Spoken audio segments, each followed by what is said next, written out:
Okay, so I do not have the vehicle that goes with this, but I did put batteries in this, and I'm going to show you here.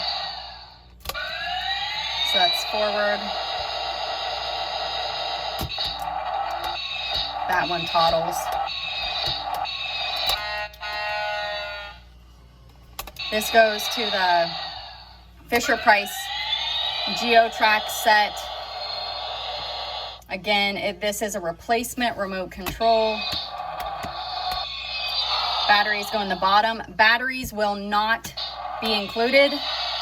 I just put those in for testing. Stickers look good. It's in good condition here. And then there is what it measures, if you're curious about that. So again, train not included. It is just for this replacement remote.